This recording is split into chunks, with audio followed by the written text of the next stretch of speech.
My memories from Pankajanghri is from a very young age, so it's just snippets. It's not very full memories, but it's just the main points that stick in your heart for a long time, which always will. And honestly, when I heard he passed, I was like, I should have taken more advantage, but now that everyone's speaking, all these memories are coming back of when we were young with Guranga, and so you heard most of the pastimes. It was a real small group in Mayapur, so we all grew up together, and as they all said, it was a big family. So just a few small pastimes I remember. During flood, the water would go really high, so there's the black stone from the beginning of Shima's altar. And I remember Sita, who's here in Australia, but we would swim slowly during the arti, trying to get closer onto the altar. So at some point, our waist is on the altar, then slowly, more and more, he would come and finish the lamp offering and give it to some devotee, and then he would stick his foot and he would grab onto it and he'd pull you a little bit closer. And then at some point you get further and further, and then he would see you too close and he would try to scare you away. And you'd swim back.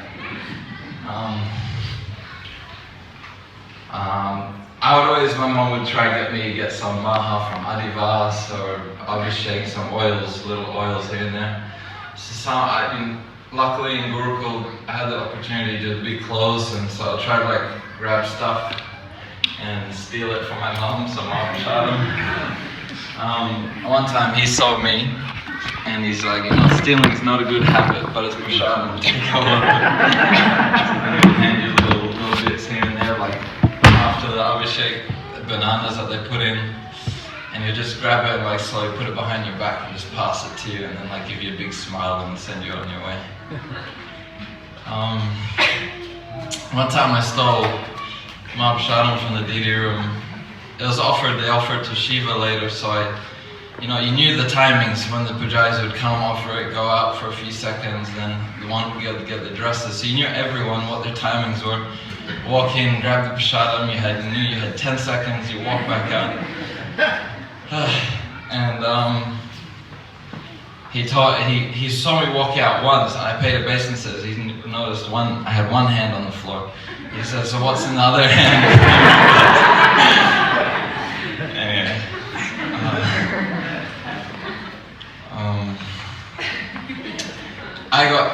And then there was one Russian Mataji who would, she'd get her share of Mahaprashadam for breakfast because she would do dresses.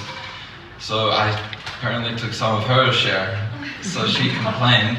And teachers in Gurukul, because they knew I had a good relationship with Pankajanghri, and I didn't.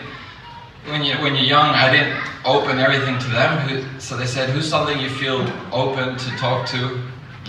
Any struggles or anything?" So I said Pankajanghri. So they sent me, and I got sent to get in trouble by him, and it was scary. But he said it was like, yeah. The teachers came, gave me to him. He stole my prashadam, trying to get me in trouble a little bit. He took me in his room, and he said, "Stealing's not good. Just get in the habit of my prashadam, nothing else." And then he gave me some more prashadam from his plate, and then sent me on his way. Just as any my mom took me to Mayapur when I was young, so if I had troubles in Gurukul, those specific times, growing up, you're a bit confused. But I didn't feel comfortable opening up to all the teachers, so they sent me to Pankajangri and Janasru, and we had a good conversation in the room, and he gave me Nishimadev nail for protection, and my mom framed that and put it in wax as a necklace. So small memories like this in flood, just as everyone was saying, just floating peacefully, and then you feel someone grab your legs and trying to get away from him, because you're young, but you still understand he's such a senior devotee. But at some point, he just makes it into a game, and you couldn't get your feet off his head. So it's fun times. Thank you.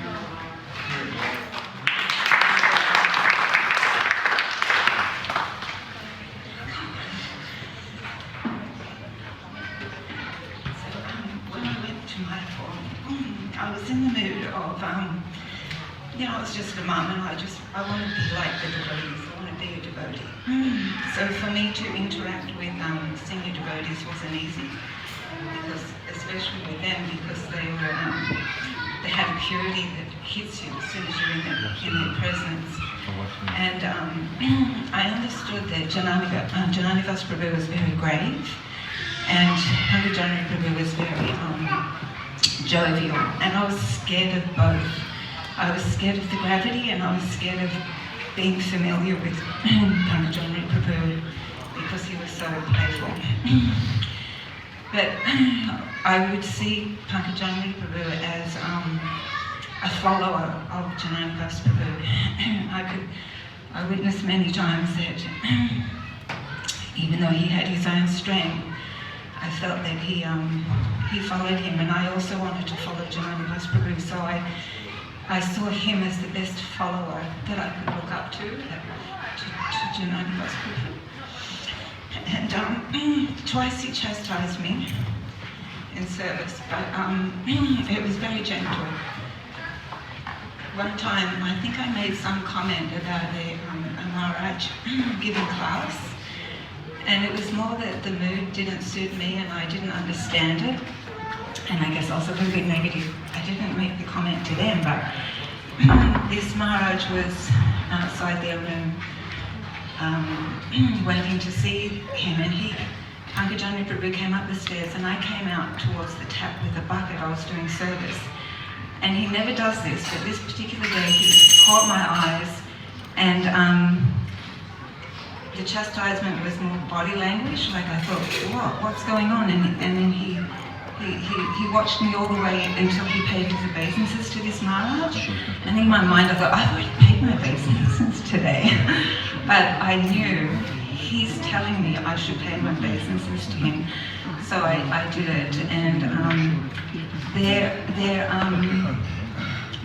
mood of seniority, but following authority was is what that made them humble. And another time it was, I polished all the silver on Radhamada's altar monthly, and somebody else had asked to polish the umbrellas that were over Radhamada, and a bell had gone missing, and I just happened to walk into Shiva room, and Pankajangri Prabhu was in there alone, and he said, one of the bells are missing, where is it? And I was like, I don't know, I didn't do the service. And the look that he gave me was like, you're responsible, but I'm thinking, no, I'm not responsible, because I didn't give it to them to polish. And then he just kept looking at me, and my mind's clocking over, no, it's not my fault. And then I understood I have to take responsibility and find out who did the service and follow through. So, thank you, Pankajangri Prabhu, for showing the way.